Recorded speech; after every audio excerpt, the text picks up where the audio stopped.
Step on up, sit down, twist off that bottle top or crack open that can, and welcome to Porch Matters. This is Terry Cagle coming to you from my back porch. Yes sir, yes ma'am, the name of this show is authentic. On Porch Matters, our saying is this: big issues or just a friendly conversation. No topic is off limits. We take pride in being able to talk about anything with each other in an open discussion. Open discussion is one of the only ways to learn. Your perspective could be changed. You could change the perspective of others. Friends and family, welcome to another episode of Porch Matters. I'm glad you're here. Right off the bat, I'd like to thank all of you who reached out after the last episode. It really meant a lot. I just want to let you know I'm in a much better place right now and everything's good. I hope everybody had a really great Memorial Day weekend. I was able to spend Sunday at Smith Lake with my family. I have shared on the show before, my grandfather was able to buy a lot from a co-worker of his before the land prices went crazy up there. After a little while, Grandpa and my uncle built the little house that's up there now. Family was always up there on the 3 big holidays and some in between. It was there that I met the friend that I have had the longest. Shout out to you, Kelly. Thanks for putting up with me as long as you have. I hadn't been up there since before my grandfather passed away. It was nice to be able to go up and be with my family.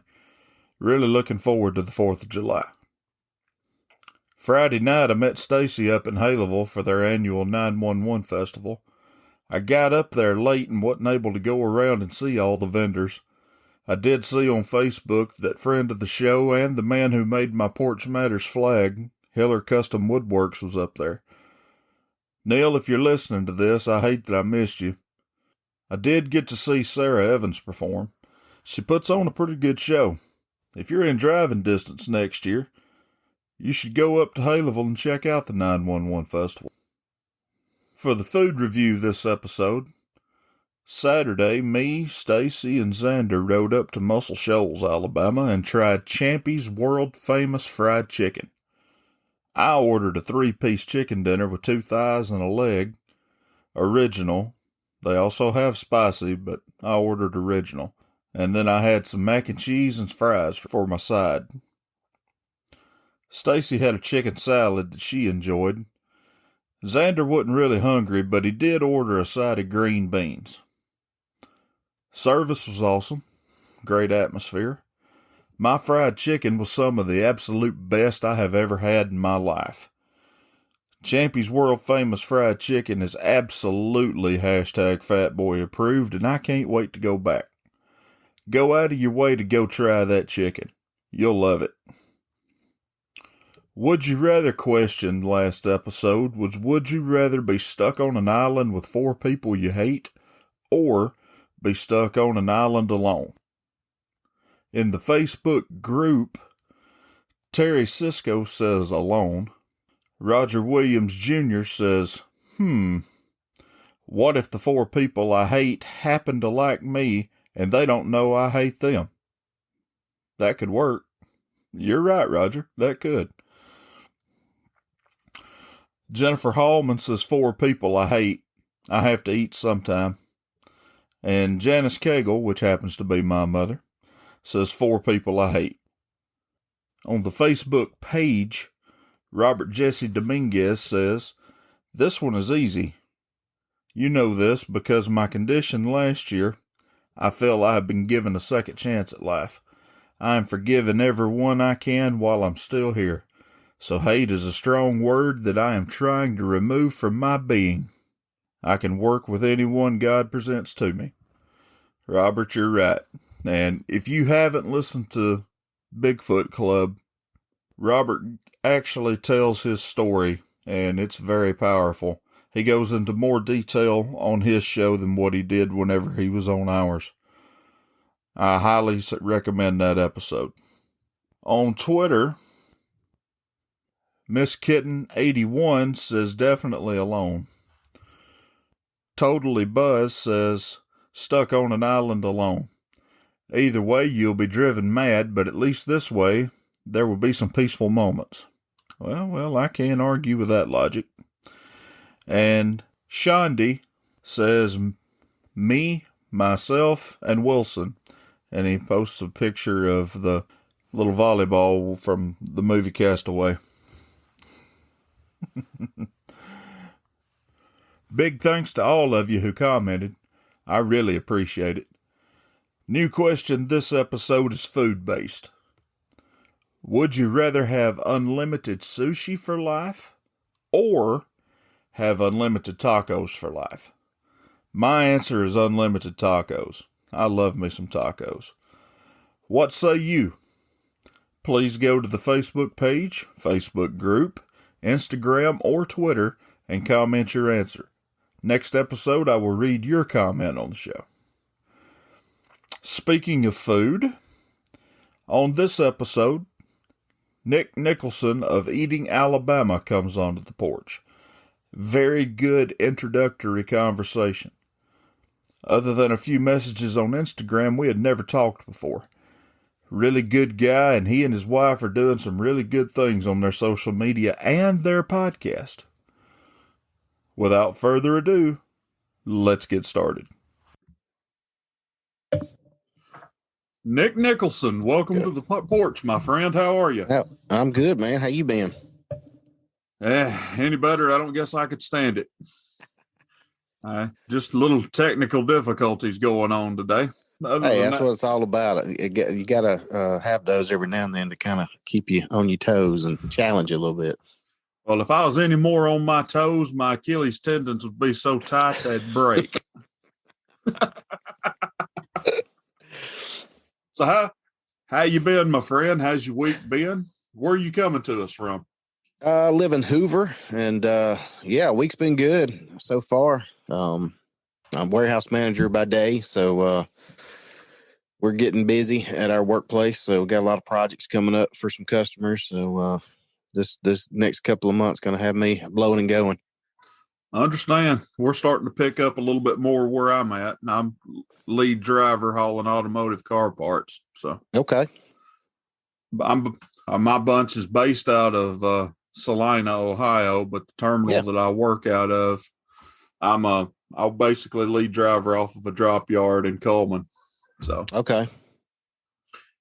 So where do you live? I live in Dilworth, Alabama. You know anything about Walker County? My wife knows more Walker County than I do. She works for the Department of Interior, Office of Surface Mining.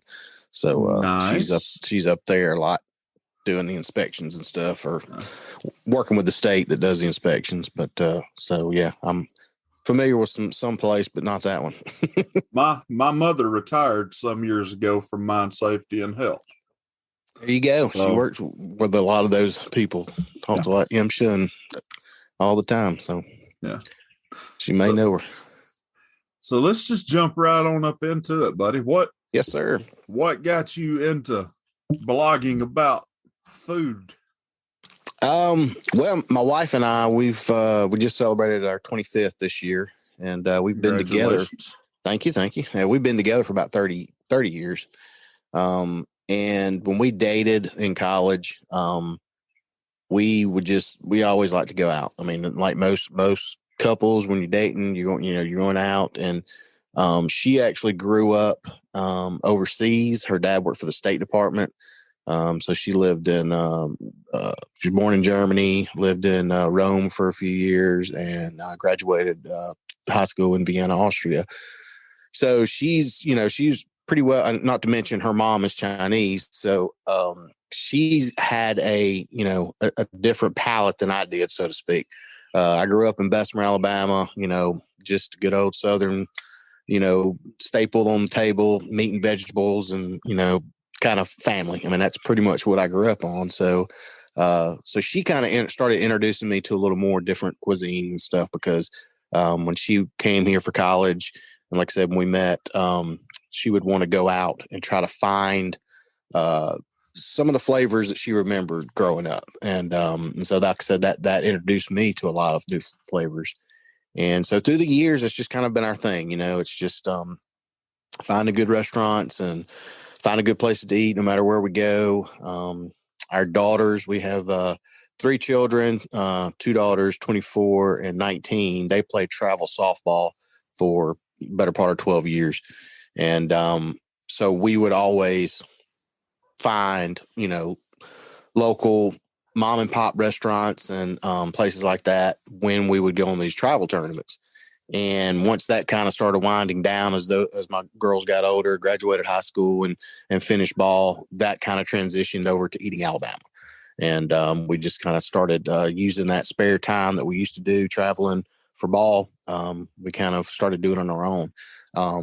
We did a lot of social media on our own personal accounts for years. So when we were doing the dining prior to starting Eating Alabama, it was always on, our personal pages. And so it was kind of one of those things around 2018. We just started talking about it and just said, let's just try something and just kind of put it all together. And instead of our friends and family who's been following us for years, just put it out there, just see what we can do. And, start a podcast out of it. And, we've been rolling, like I said, since 2018. That's awesome. So you started out and everything on your personal page. Did the blog come first and then the podcast, or did the podcast start and then the blog? Well, the blogging we tried, or I say we, mainly my wife, for a few years, we tried different blogs, even back when the kids were in ball. And a lot of that revolved around mainly cooking at home cooking and stuff. And she would share recipes from her mom, Chinese recipes and stuff like that. And so that had couple of different names. And then, that was Instagram is pretty much what started us on Eating Alabama. Again, social media influenced on that. And Instagram is perfect for the foodie and, the food industry because everything's visual. So, we do have like Facebook and Twitter and all that kind of stuff, but, Instagram is just really made for that kind of stuff. So that's really where we started Eating Alabama, was on Instagram. And then, about a year after that, I'm just a podcast lover. I listen, like I said, I'm a warehouse manager, and even before this gig I've got now, I've been listening to podcasts since like 2006 or 7. Like I'm a long time podcast guy, right? And I kind of wanted to do something. I've always wanted to do some kind of podcast, and once we started doing Eating Alabama, it just really kind of dawned on me. I'm like, man, this would be a perfect opportunity to marry a couple of podcasts that I like listen to. One, a couple of food podcasts. And then there's one, I grew up as a skateboarder. And there's one called the 9 Club where they sit down and talk to skaters and kind of get their story, from when they first got their first skateboard to when they got their sponsors and, on and so on. So I kind of like that idea of the journey of the individual. And so that's kind of what the podcast is about, is just basically sit down with a chef, business owner.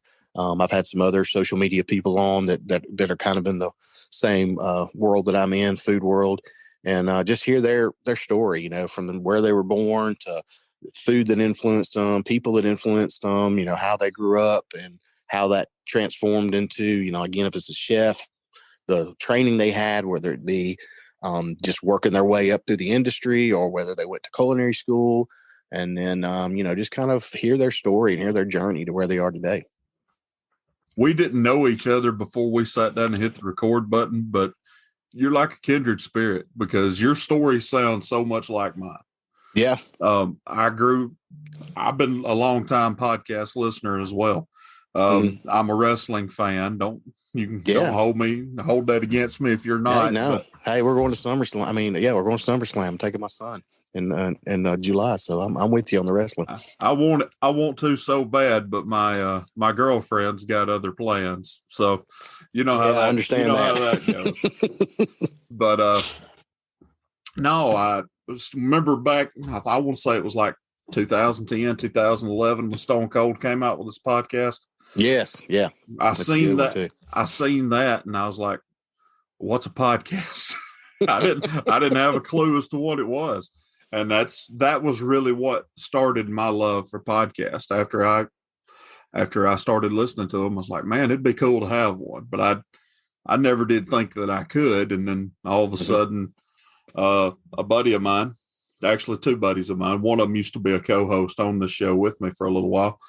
They ended up messaging me and saying, "Hey, you want to do a podcast?" I'm like, "How?" Because I figured I never did do any due diligence. You know what I'm saying? Yeah. I didn't know that it was so easy, quote unquote, to get started and everything. And then he was like, "Well, I found this app called Anchor, and this, that, and the other, and I did a few episodes with them for a little while, but I really just wanted to do my own thing." So here we are. I tell my audience that I'm living the dream. There you go. That's the way I literally just set up on my back porch and have good conversations with people. So that's it. And that's the beautiful thing. And that's what I tell people all the time. I'm like you said, living the dream. I mean, it's like, I'm blessed to be able to sit with some of the people that I've met. And I mean, you could already tell just from our few minutes on here, I'm a talkative guy. If me and you were to run together in a bar or, somewhere like ballpark or something like that, I'm going to sit there and I'm going to talk to you. And it's the same thing. I'm going to find out, where you come from, what's your day job, what are you, I mean, it's just that I like that kind of stuff. And because of that it was an easy transition into what I'm doing with Eating Alabama, because like I tell my guests, I mean, it would be no different if I just run into them somewhere. I'm going to, ask them how they got to where they're doing, because I'm just interested in people and I love to hear stories. And you'd be amazed at some of the stories, it's just like, you think some people just kind of got an easy path, or maybe no, I wouldn't say just an easy path, but a normal path. And some of the people you talk to, it's just like, whoa, that's how you got from point A to point B. That's, that's really, really cool. So, and it just, gives me the opportunity to really connect with people on an interest that I have, and meet, like I said, meet people. I mean, I've got a lot of lifelong friends and people that I just see that's in the industry, that I get to see, and I get to connect others that are in the industry together. And yeah, it's just been really, like I said, really cool experience. Same here. I've met and been able to talk to a lot of different people that I never would have had the chance to do that on any other medium or any other platform. I love it. Yeah, I really do. I can sit out here and just talk about this kind of stuff all night, but, but, as far as your podcast and everything else is gone, what do you just go pick random places to do? Do you actually sit down and do any research on these different places that you go to do reviews on or anything like that? How do you go about doing it? It's really kind of a mix of a little both, especially now that we've been doing this for a while. Once we started doing it and our growth on the Instagram level started going, people started finding out about the podcast. It was kind of a mix of both. People would come to me, and sometimes it would just kind of blow my mind. Some of the people that would come to me, I'm like, wow, this person wants to be on the podcast. That's awesome. They know about the podcast. It's like, wow. And then a lot of times it's like people that I find fascinating that are in the food industry, and people that maybe I've dined at their restaurant a few times, or maybe somebody, that's opening a new restaurant, because I try to keep it, I try to keep a pretty good gap, because my wife and I do like fine dining. We like high-end restaurants. But I also like the small mom and pop, little barbecue joints, so we cover all that with Eating Alabama. And so, this season, I've had a guy that has a food truck on, and then I've also had a guy that was on, a food next level chef. He's been on Fox TV, and so it just, I really try to make sure I try to jump in between it, and it's always people that I just want to talk to, and there's so many. It's hard to, I mean, how it is when you're trying to dial in somebody to get on the show, a lot of times, and especially with what I do, it can be difficult because I work a 9 to 5, and the restaurant industry is, 5, 6, 7 o'clock till 1 or 2 in the morning. So it's like sometimes our times don't match up, Right. and it can be challenging. But I try to meet them at their, either meet them where it's convenient for them. I do have an office in Bessemer that my cousin lets me use to set up my equipment and record at. So I've got like a stationary place, and sometimes on like a Sunday or Monday, I'll be able to catch, because a lot of chefs are off on Sundays, and Mondays restaurants are typically closed, or some of them are closed. And so yeah, we just try to do what I can for them, and especially, we talked about the equipment that I got. I made sure that one of the things I wanted to do when I was getting into this is I want to make sure I had good quality equipment. Because like I told you, I've been listening to podcasts for a long time, and I've listened to some crappy podcasts, and they've had some really good guests on, but the audio is just so crappy. I'm just like, I can't get through it, So, right. When I talked to my wife about doing it, I said, I want to invest the money into getting good equipment, and then making sure it's portable, because like I said, we do cover, even though I'm Hoover, Birmingham based, we do cover the state. And Right. I want the opportunity to, if I need to go to Montgomery or Mobile or Dothan or down in Auburn or, Huntsville or somewhere like that, that I could take that equipment with me so that it doesn't hinder me, because, doing this is good. And I know this is your method of recording through Zoom. But I like to sit down and talk with people. I'm a hands-on guy. And I know, for you, this probably works out a lot better. And it would be for me too. It would broaden my ability if I did this more. But like I said, I really like to sit with people, and I really like to I just jive with people a lot better when, face to face.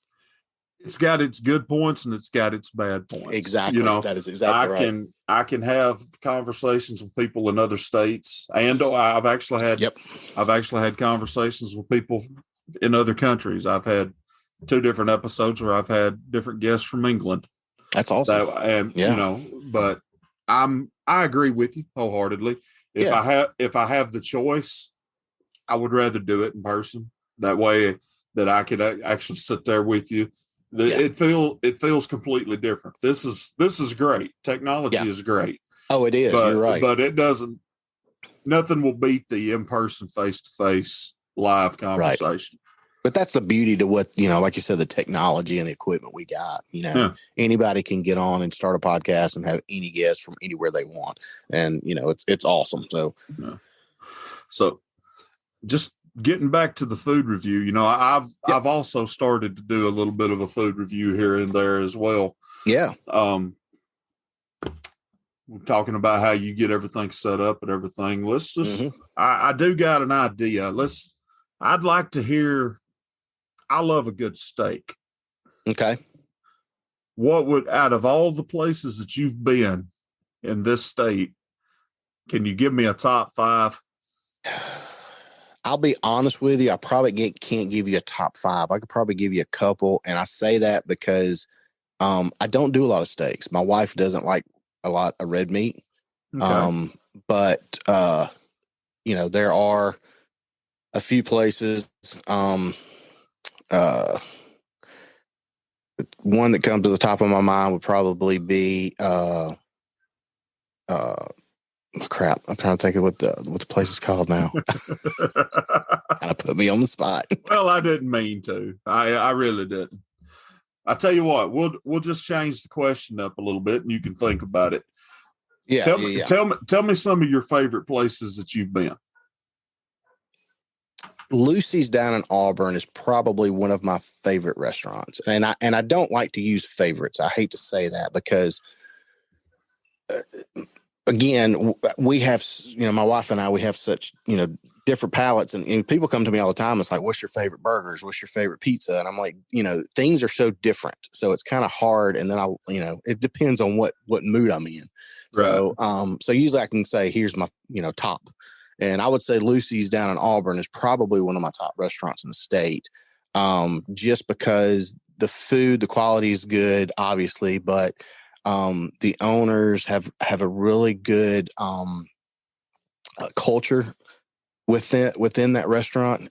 They'll shut down for a few days and take them on like a little company getaway, and they really invest in the employee, and to me that comes out in the dining experience. So any kind of, like I said, any kind of time you can go to a restaurant, you can typically tell when that culture is so there, because it's like your service is on the next level, and so that's one of my favorite places. Place up in Huntsville called Fat Sammy's, which is a fantastic restaurant because it's a little tiki bar. And one of the reasons why me and my wife really like it too is because he has some Asian fusion type foods. So he plays around with different Asian flavors and kind of melts them in with some different styles of cooking, and it's just a fun atmosphere down there. Fat Sammy's is one of my favorites. We've got one here in Birmingham that it's Tasting TBO, which if people listen to the podcast, I'm gonna have to give them a shout. But they are actually one of the guy that owns it. He's a great friend of mine, and he's actually a sponsor of the podcast. And but I'm saying this not just because he's a sponsor of the podcast. He's a sponsor of the podcast because of what he's doing. I just don't take anybody and put them on. Right. But he's actually he's doing a restaurant out of his house right now. He is actually working on getting him a brick and mortar building before too long, but he's doing something that's really unique to Birmingham, because he worked for years up in New York, trained out of some really good chefs. And so, again, on the higher end, but he's doing what you would call a tasting menu.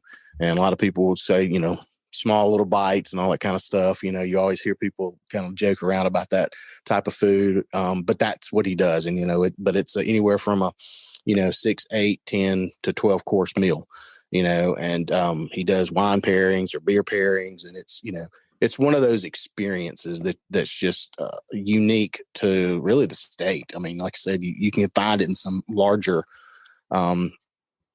cities, but there's really just nothing like that around here. And I think what he's got going on is pretty good. And then as far as on the lower side of things, Saul's Barbecue here in Birmingham is they're outstanding. I mean, I'm a big barbecue guy, and they're definitely one of the ones that I always suggest when people are coming in, especially from maybe out of the state, or especially if they're coming in from the South and they're from another part of the country.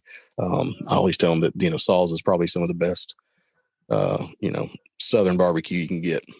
Saul's is good. Saul's is definitely good. As far as I can talk barbecue with you all day. I'm a little bit of a barbecue snob.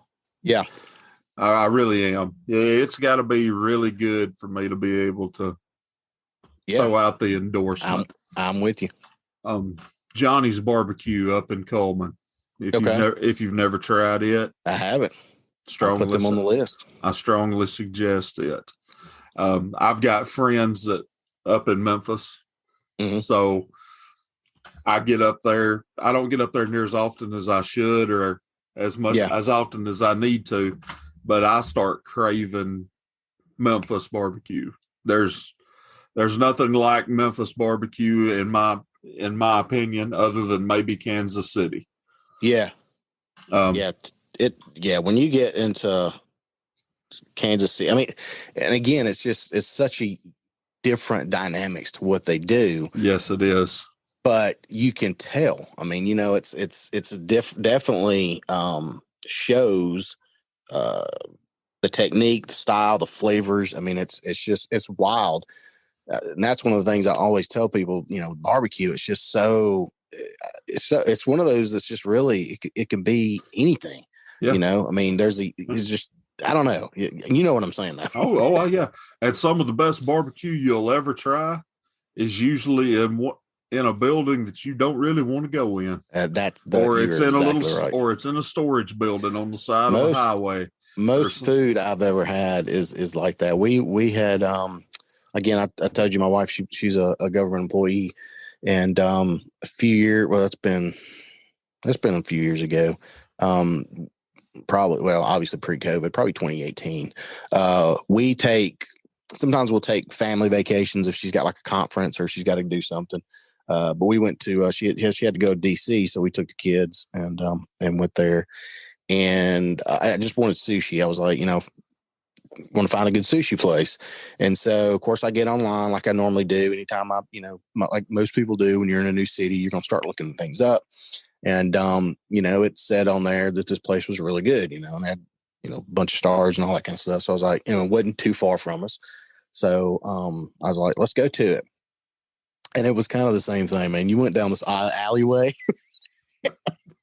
and my wife was like, are you sure we're going to the right place? I'm like, yeah, it says it's right over here, And sure enough, I mean, the place was out, in the middle of the alleyway, and the sign was, it wasn't even a sign like, over the building or like sticking out in the alleyway. Like some places you'll see, they'll kind of stick out there. It was just like a little small sign stuck in the window. And man, that was some of the best sushi that we've ever had. I mean, we all just like, it was small. It was like like 2 stories, a second level, but you probably can only fit like 20, maybe 40 people, 20 at top, 20 in the bottom.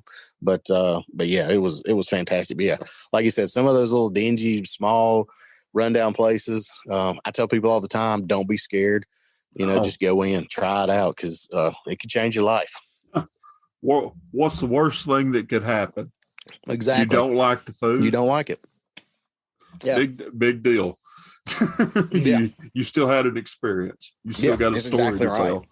And that's one thing that we try to educate our followers on.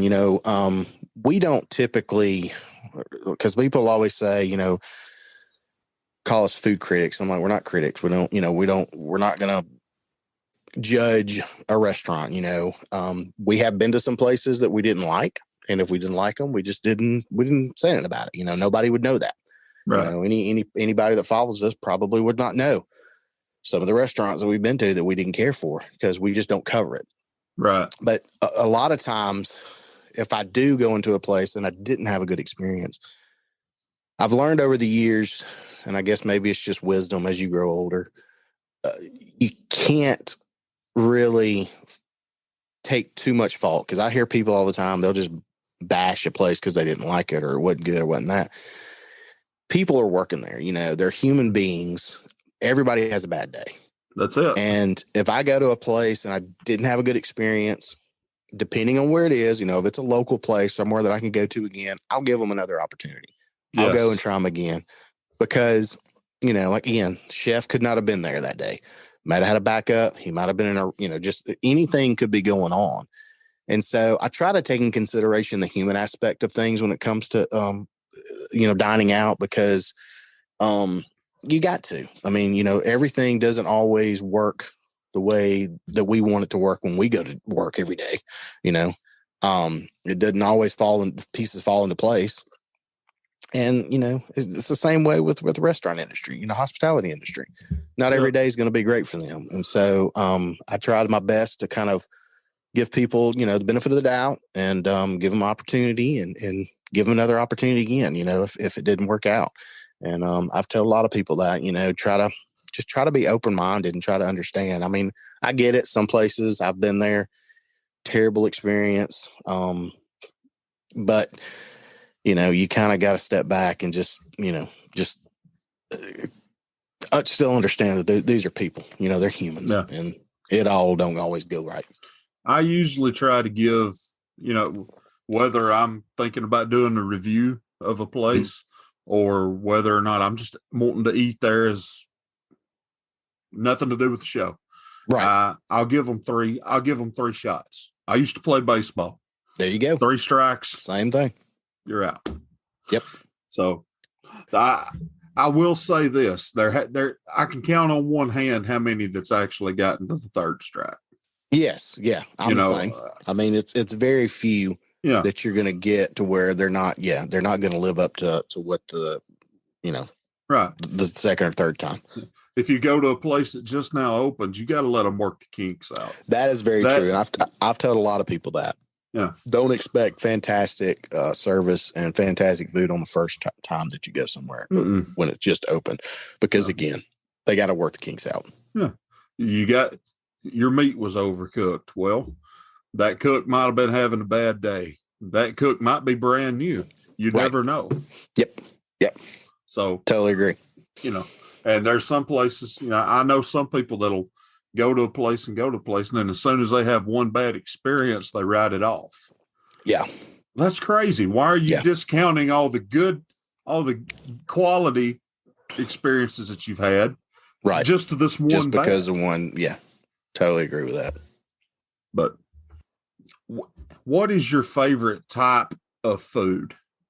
I'm talking about you're on death row. Yeah. They tell you've got one last meal. What's it going to be? That is so hard. That is so hard. It seems like while you're thinking about it, it seems like the more places that you try and the more different food that you try, the bigger your palate gets. That's why it's so and hard. The harder it is to make that choice. Yeah, because going back to barbecue, that was my first love. Growing up, barbecue was my first love. My dad was the guy that manned the grill at home. He taught me how to grill. In Bessemer, we have a legendary barbecue place called Bob Sykes Barbecue. Yes, I grew up on that, man. I grew up on that Bob Sykes, and I will tell everybody to this day that that's some of the best barbecue that I've ever had. But it's Fat Boy approved. That's for sure. But again, like you said, so many stuff that I've had. A lot of what my mother-in-law has cooked over the years, some of the Chinese food that she's cooked. There's a thing that we eat here on a regular called some people refer to as congee or rice soup. And it's basically you cook the rice down to where you put a lot of water in it, so it's gonna still have, or I say water, chicken stock. You cook it with chicken stock, so you cook it down to where it's done, but you put so much chicken stock in there it becomes soupy, almost like a porridge. And then my wife used to eat it. She said that was her her breakfast that they used to have when she was little. We eat it for dinner, but it's a comfort food to me now, because you take it and then you can pretty much put any kind of condiment on there. Put a lot of pickled vegetables.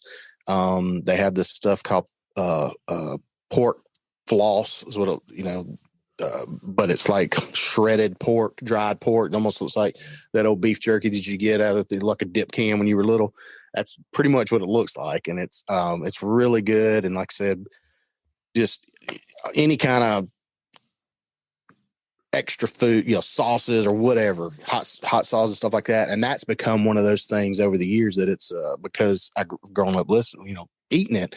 It's become a soul food for me. It's comfort food, right? And so that's one of those things that I would probably put that on the list. And then ramen. I love ramen. Ramen's one of my favorite dishes too. So, I don't know if I could pick just one thing. That would be tough. I'd have to probably ask them for a hat and just put a bunch of different foods in a hat and just pick one out and just get with it.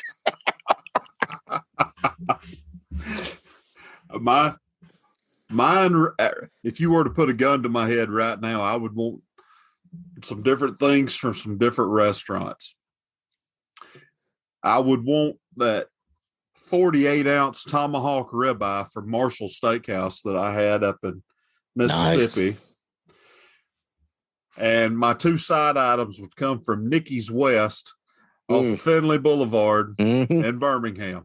I would want the macaroni and cheese, and I would want the corn. Let me eat all of that. I'll die a happy man. That's good stuff. I love it. That's good stuff right there. But yeah, that's, like I said, that's a tough one, because then there's all kinds of stuff that I could think of. But if they would let me, those three would probably be right there. It'd have to be some Bob Sykes. Nick, I appreciate you coming on to the show. If you would tell everybody where they can find you. Yeah, you can find us on Instagram, Facebook, Eating Alabama. Our website is www.eatingalabama.net. The podcast, it's on iTunes, Spotify, Stitcher, wherever you can find a podcast, man. You just go look it up, Eating Alabama. Give us a follow, give us a listen. We're into our 4th season now. So yeah, that's all I got. If you give him a follow, make sure you leave him a comment and say that you heard about him on Porch Matters. Yes, sir. Please let me know. I'd love to hear, get new followers, obviously, and listeners, and I love them to connect with other people like yourself. So I love to know that when people come on, where they came from, I guess you could say. That's great. Hey, since we're so close, we'll have to get together one night and go do a food review, just the two of us. Let's do it, man. I'll come up to you and you show me some stuff up in Walker County. That's one of the things that we've talked about doing, is trying to get off the beaten path a little more and try to hit some of these small towns and stuff like that. Because real quick before we cut off though, one of the things that we had talked about and we're obviously trying to work into is to give those small mom and pops in some of these small towns a little spotlight, because a lot of those places don't have social media presence. And so we want to do our best part to do that. And so, yeah, that'd be a great opportunity for us to come up to Walker County and take me to a couple of little spots that you like so well up there. We'll make it happen, Captain. Nick Nicholson, thank you very much, my friend. Thank you, brother. Appreciate it. Big thanks to Nick Nicholson for coming on to the porch. Find him on their website, eatingalabama.net. Find him on Facebook and Instagram at Eating Alabama. Check out Eating Alabama Podcast. Make sure to let him know that you heard him on Porch Matters. If you are new to the show and like what you hear, hit that like, subscribe, or follow button and download the episodes in our archives. If this show has been a positive addition to your life, please rate the show and leave a review. Won't take you but a minute, and it really would help the show. Find us on social media by typing Porch Matters Podcast into the search bar. Word of mouth is still the best way of sharing. Pick your favorite episode and share it with at least one person this week. There are a lot of people out there that have never heard of a podcast before. I sure would appreciate it, and I'll see you next time right here on Porch Matters.